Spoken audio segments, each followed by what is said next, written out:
What's up guys, Houndish here with a little bit of Destiny 2 stuff to talk about. We've got some news regarding content in the game, and I also wanted to look at a few things we've probably seen a few times but haven't quite noticed yet.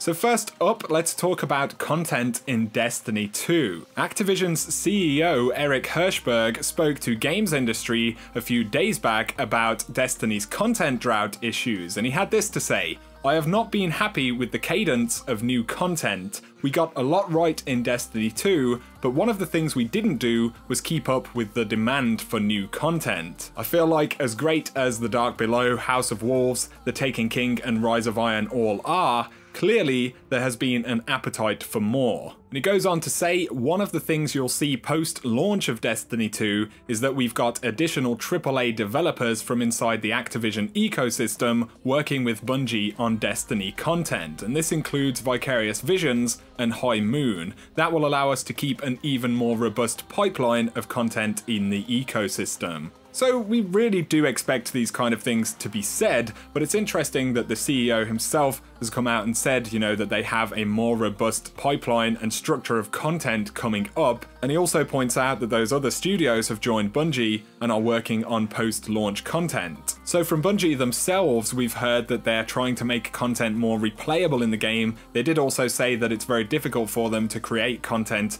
at the rate that players consume it, but as far as Activision's side of things, Eric Hirshberg has come right out and said there will be a lot more content. So of course we'll have to wait and see. It's interesting that he talks specifically about the previous expansions for Destiny. Could this mean that the Season Pass expansions, which are already confirmed for Destiny 2, are going to be, you know, much bigger than what we've seen before? Hopefully that will be the case. Like I said though, we'll wait and see further down the road. In terms of stuff happening before Destiny 2 launches, of course we have the betas and everything like that, but IGN do have Destiny 2 as one of their first games for July, so this means that nearly every day there is going to be some new news about Destiny 2. They're going to be exploring the social space, revealing various things about PvP and the story in Destiny 2. They'll also be taking a closer look at the Sentinel Titan and one of the new destinations, so it's going to be a very exciting month. In the description below I will link IGN's page where they have a full list of what's coming up.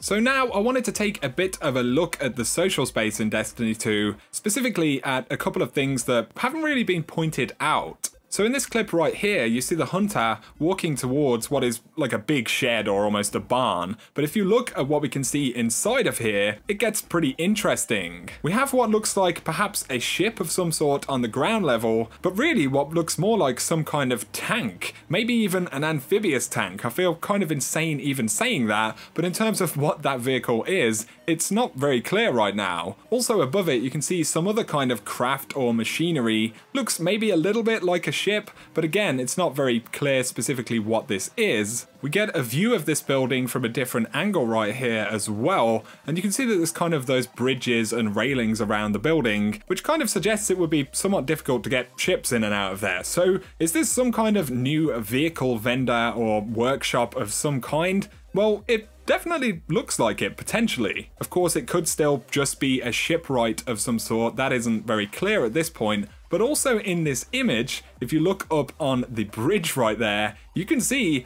that we have Ikora and Zavala standing on the bridge. Unfortunately, the quality isn't fantastic here. This is trailer footage, but it's pretty clear that that is Zavala and Ikora up there. So perhaps this is where those Vanguard mentors will be housed inside of the farm social space. I'm not quite sure where Cade could be in this equation. Perhaps he's hidden somewhere inside. There is a shot of this building from another angle, and you can see a figure kind of leaning against the wall on one of the upper floors. So perhaps that could be Cade. It's very difficult to make out in this footage. One thing is for sure though, Zavala and Ikora can be seen in the previous image. While we're on the subject of vehicles and a possible vehicle vendor in the farm, we have seen a bunch of footage of tanks from some of the Destiny 2 trailers, but this is a particularly interesting clip. We see a ship lowering a tank from the air into battle inside of some kind of Cabal facility or installment. We can see the Red Legion's logo on the left-hand side. It seems incredibly likely that these will be vehicles you can actually drive in the game, but could this mean that you could somehow call in a personal vehicle or a tank into, you know, spawn locations inside of the game? That would be absolutely awesome.